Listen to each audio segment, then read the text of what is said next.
নমস্কার বন্ধুরা, আমি সুপর্ণা। আমার ভিডিও না আসার কারণ হচ্ছে আমি খুবই অসুস্থ। আমি যতটা পেরেছি ভিডিও আপনাদের সঙ্গে শেয়ার করছি। এখানে হচ্ছে আমি হসপিটালে এসেছি, আজকে আমার অ্যাডমিশন আছে, আজকে বেলাতে ওটি আছে।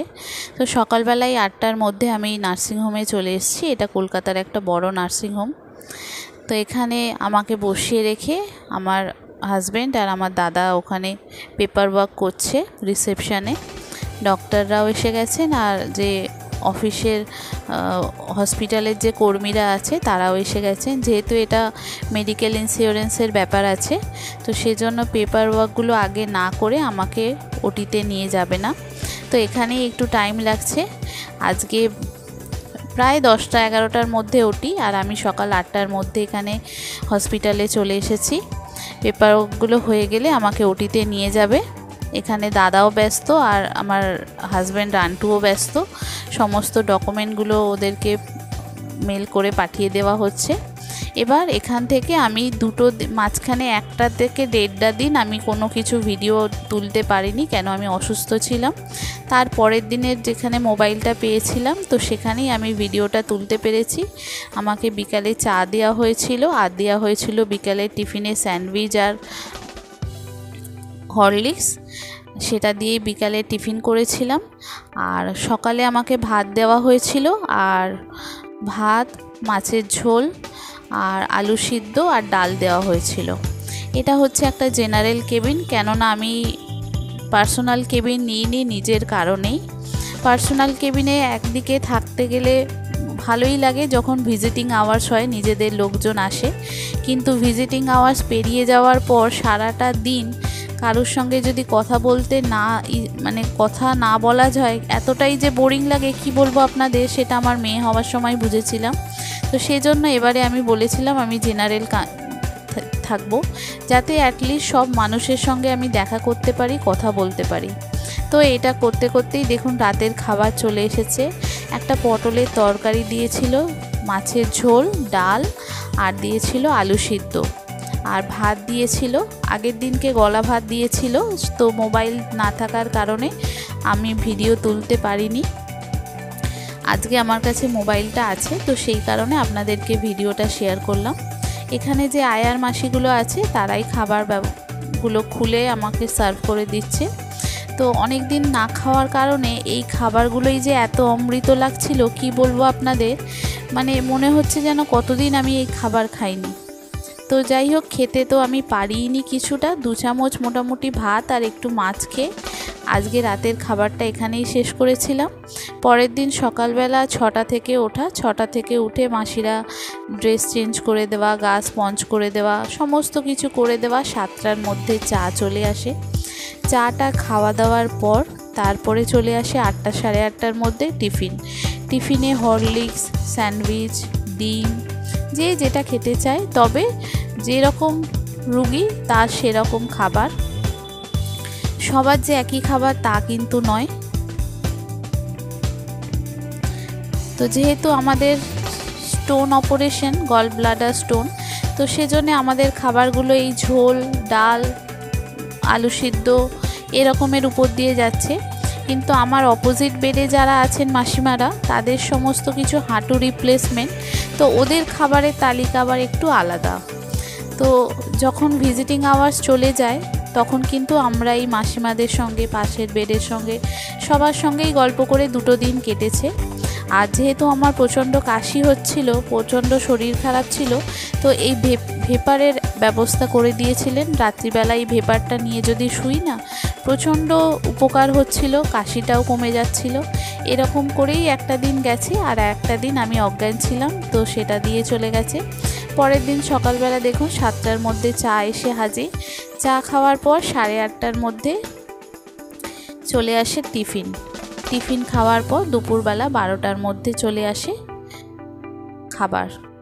তো এই যে আমি সকালবেলা উঠে মাসিরা রেডি করে দিয়েছে মোটামুটি সমস্ত ড্রেস পরে দিয়ে, এবার আমি খাবার দাবার টিফিন খাবো। আর আমার পাশের বেডে যিনি আছেন ওনারও গল ব্লাডার স্টোন, তো ওনাকে একটু হাঁটতে বলেছেন, তো উনি হাঁটাচলা করছেন। আর এই যে চা চলে এসছে, চা আর 2টো করে বিস্কিট। এত ভালো লাগতো হসপিটালের খাবারটা, মনে হচ্ছে কতদিন যেন খাইনি, এত সুস্বাদু খাবার লাগতো। তো এই করেই 2টো দিন কেটে গেছে। 2টো দিন পর আমাকে পরের দিনকে ছুটি দেওয়ার পালা।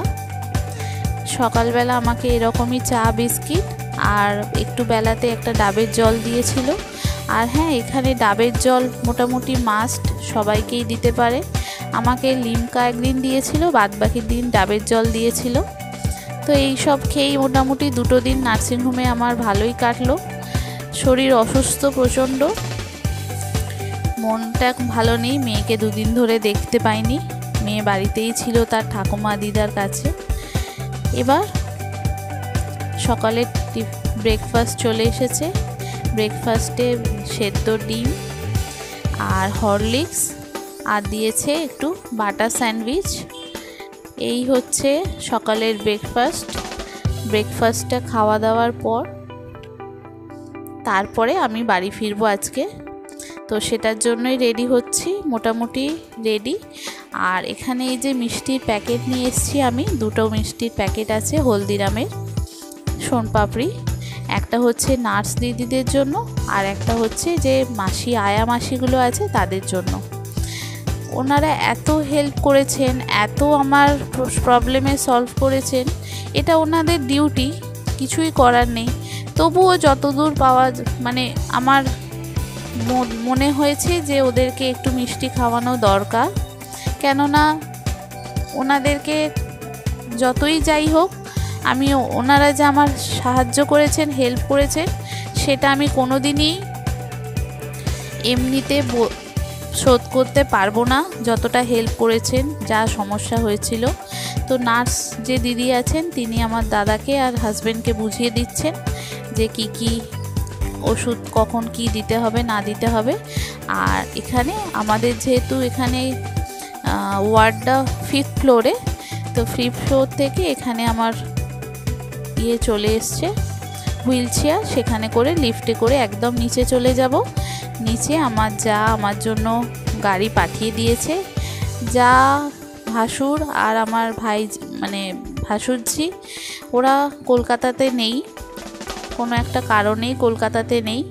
কিন্তু সশরীরে না থাকা সত্ত্বেও আমার যে সমস্ত প্রবলেমগুলো ওনারা করেছেন, ভর্তি হওয়া থেকে বাড়ি পৌঁছানো পর্যন্ত গাড়ির ব্যবস্থা, নিজেদের গাড়িটাকে ড্রাইভারকে বলে দিয়েছেন যে ভর্তি হবে আমাকে যেন হসপিটালে দিয়ে আসা হয়। আবার আমার যেদিন ছুটি হবে সেদিনও যেন আমাকে ভালো করে বাড়ি পৌঁছে দেওয়া হয়। আর কোনো রকম গাড়ির যদি কোনো দরকার লাগে সেটা যেন অবশ্যই বলে তাদেরকে দেওয়া হয়। তো সেই রকমই আমি ওখান থেকে বেরিয়ে সোজা গাড়িতে চলে এসেছি। ড্রাইভারদা যে স্বপনদা ছিল, খুবই যত্ন সহকারে আমাকে একটাও বাম্পার আমাকে কষ্ট পেতে হয়নি, সেই রকমভাবেই আমাকে নিয়ে এসেছে বাড়িতে।